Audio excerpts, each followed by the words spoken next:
Hello chess friends and welcome to your Out of Chess channel, and welcome to an amazing game that I think could be useful in your home preparation.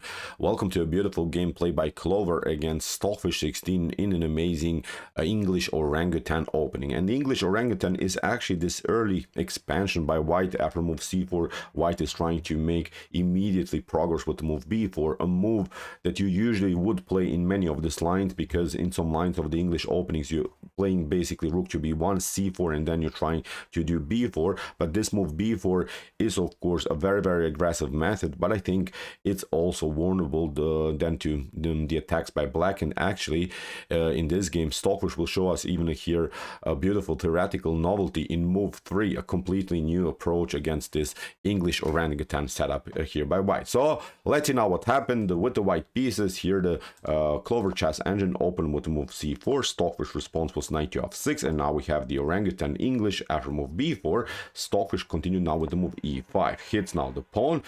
Here Clover protects, and now Stockfish in move 3 plays the best way, I would say here, forces immediately a reaction by White with the move c5. And what should you do? If you play here b takes c5, then after bishop to c5 you are vulnerable here around the square d4. From Black's perspective, we have here a great grip around the square d4, and then later we can also break and enter with the move d5. So that's why b5 played by Clover. But you see now after move b5, I think the whole concept of the orangutan English is now down.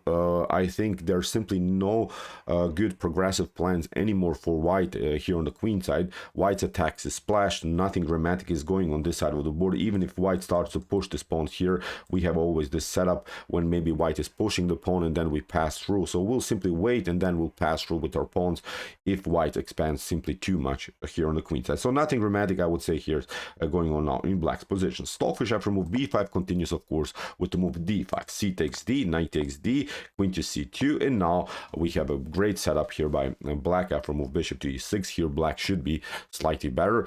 It's similar to the structures, if you're familiar maybe with this Marozzi bind setups, when White is playing against the Sicilian, the Marozzi bind. Usually White has the c4, e4, and then also the centralized knight on d4, which is a great control of the center.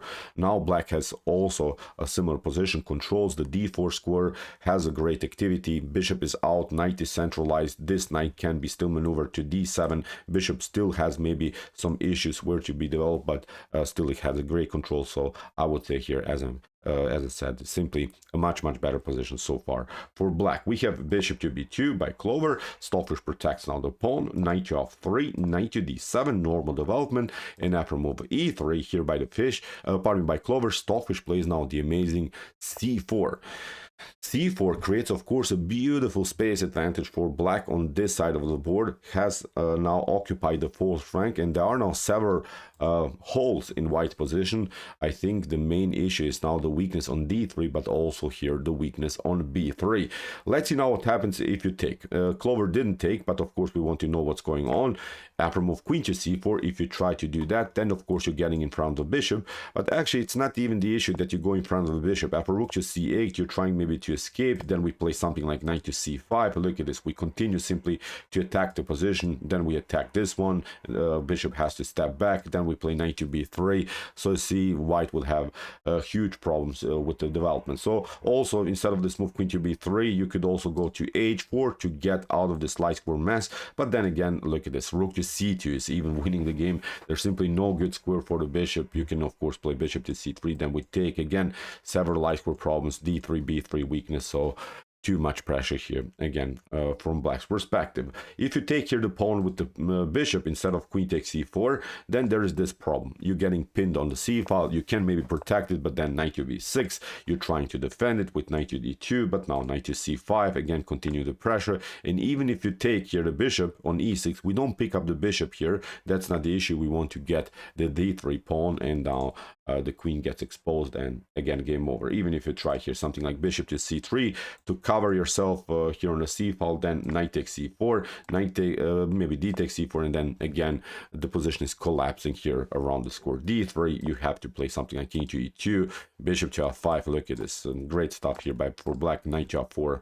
I don't want to now dive deeper into this line, but I think we can agree that black should be much better here. So see, c4, great move by the fish, expansion on the queen side, great space advantage, and exposing the light square problems in white's camp. So we have now bishop to e2, Stockfish continues now with knight to b6, kingside calcing, knight to c5, again going for the d3 weakness, knight to c3, rook to c8, a4, bishop to e7, and now knight to h4, played by Clover, trying to maybe fix the knight here on the good square on f5. Even if you try here a5 to expand, then knight to d5 with some stuff like knight to b4, knight to d3, knight to b3. Look at this, too many weaknesses in white position. After knight to h4, Stockfish continues with knight to d3, e4, trying again to get this f5 square from white's perspective, but now g6. Stockfish is controlling this very weak square now with this move. a5, expansion here on the queen side, and now knight to d7. And now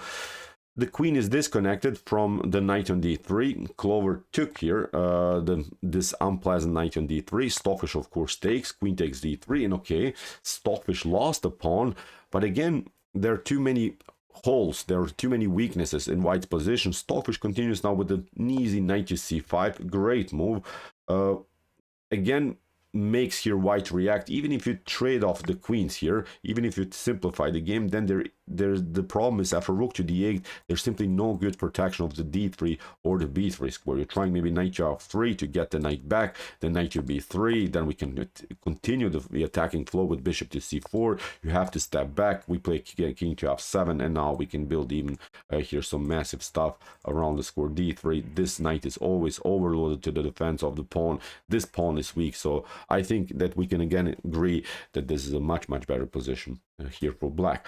For knight to c5, that's why queen to e3. Clover tries to keep the pieces on the board. Stockfish continues with calcing, and now bishop to a3, knight to b3, going for the rook. Bishop takes e7, queen takes e7, and now rook to a2, again protecting here the weakness on d2. We have now knight to d4, great centralizing move here for the knight, rook to a4, and now bishop to c4. Again, simple stuff by the fish, attacking the rook, attacking the pawn, forcing again the reaction here by white. White has a tough time now to defend every weakness in the position. There are several weak squares, there are several weak pawns in the position. So now white's pieces are only used in order to defend his position. There, white is simply passive now through the whole game. Stockfish continues now with the beautiful f5. Great move. After knight to f3, Stockfish expands here with the move f4.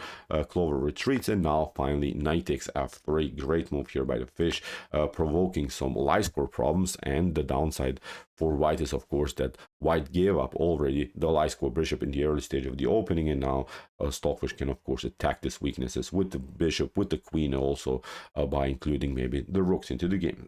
Here we have queen to g5. King has to step back to h1, and now queen to h5, going simply for the main weakness now in white's position, the weak pawn on f3. Queen to d1, king to g7, tiny little improvement of the king, and now d4. Even if you try something like knight to d5, I also analyzed this move, but it's not working because of bishop to d3. You have to step back, then we attack this one. Look at this very massive position, and you cannot even compete on the c file here. You cannot play even rook to c1. Look what would have happened, for instance, if you reach this position, then you don't even pick up the rook. You play a beautiful queen sacrifice with queen to f3, queen takes f3, then we pick up this one, and then check and discover the attack. You can just prolong the game by placing the queen there, but after rook to d1, it would be game over. So knight to d5 doesn't make sense because, again, of this light square problems also here on the queen side. So that's why d4 played by Clover, trying to break and enter here finally in the center. Queen to h4, going for this pawn, forcing again reaction by white. We have a rook to d8, competing now on the d file, and now d5. And okay, white has now this supported pass pawn. If this game reaches the fully endgame stage, if white, of course, somehow defends this position, white should be better. White is up a pawn, but the light square problems are simply too much to handle here for white. Stockfish continues now with rook to d6. Great move, great blockade, not allowing this pawn to be advanced, but it's not only, of course, a defensive move.